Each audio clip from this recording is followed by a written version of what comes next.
ಹೊಸಪೇಟೆ ತಾಲೂಕಿನ ಬಾಲಾಜಿ ಕನ್ವೆನ್ಷನ್ ಹಾಲ್ನಲ್ಲಿ ಸಿಟಿಜನ್ ಶಾಲೆಯ ದಶಮಾನೋತ್ಸವ ದೇವಿಗೆ ಕಾರ್ಯಕ್ರಮದಲ್ಲಿ ರಾಮಚಂದ್ರ ರೆಡ್ಡಿ ಮಾತನಾಡಿ, WD ಅಂದರೆ ಮಾತನಾಡುವಾಗ ಎಚ್ಚರ ಇರಲಿ, ಮಾತಿನಿಂದ ಯಾರ ಮನಸ್ಸಿಗೂ ನೋವುಂಟಾಗಬಾರದು. A ಅಂದರೆ ಆ್ಯಟಿಟ್ಯೂಡ್, ಆ್ಯಕ್ಷನ್, ನಿಮ್ಮ ವರ್ತನೆ ಬಗ್ಗೆ ನಿಗಾ ಇರಲಿ. T ಅಂತಂದರೆ ಥಿಂಕಿಂಗ್ ಥಾಟ್ಸ್, ನಿಮ್ಮ ಚಿಂತನೆಗಳ ಬಗ್ಗೆ ನಿಗಾ ವಹಿಸೋದು ಬಹಳ ಅವಶ್ಯಕ. ಇನ್ನು C ಅಂದರೆ ವಾಚಿವ್ ಕ್ಯಾರೆಕ್ಟರ್, ಅಂದರೆ ನಿಮ್ಮ ಶೀಲ ನಡತೆ ಋಣದ ಬಗ್ಗೆ ನೀವು ಗಮನ ವಹಿಸಬೇಕು. ಕೊನೆಯದಾಗಿ H ಅಂದರೆ ಆರೋಗ್ಯ, ನಿಮ್ಮ ಆರೋಗ್ಯವನ್ನು ಕಾಪಾಡಿಕೊಳ್ಬೇಕು. ಈ 5 ಸೂತ್ರಗಳನ್ನು ಅಳವಡಿಸಿ ಜೀವನದಲ್ಲಿ ನಡೆಸ್ಕೊಂಡ್ರೆ ನಮ್ಮ ದೇಶಕ್ಕೆ ಅಪಾರ ಕೊಡುಗೆ ನೀಡಿದಂತಾಗ್ತದೆ ಎಂದರು. ಸ್ಪರ್ಧಾತ್ಮಕ ಜಗತ್ತಲ್ಲಿ ಪೋಷಕರ ಆಶಯದಂತೆ ಮಕ್ಕಳಿಗೆ ಗುಣಮಟ್ಟದ ಶಿಕ್ಷಣ ನೀಡುವ ಜೊತೆಗೆ ಒಳ್ಳೆಯ ಸಂಸ್ಕಾರ ನೀಡುವ ಕೆಲಸವನ್ನು ಸಂಸ್ಥೆ ಮಾಡ್ತಿದೆ.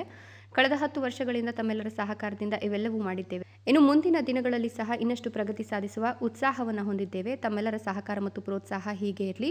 ನಾವು ದೇಶ ಕಾಯುವ ಸೈನಿಕರು, ಅನ್ನದಾತ, ರೈತರನ್ನ ಯಾವ ಕಾರಣಕ್ಕೂ ಮರಿಬಾರದು. ಜೊತೆಗೆ ವಿಜ್ಞಾನದ ವಿಷಯದಲ್ಲಿ ಸಹ ಆವಿಷ್ಕಾರಗಳು ಆಗ್ತಲೇ ಇರಬೇಕು ಅಂದರು. F. ಪಾಷಾ, ಶಿಡ್ಲಘಟ್ಟ, ರಾಯಲ್ಸ್ ಕನ್ನಡ.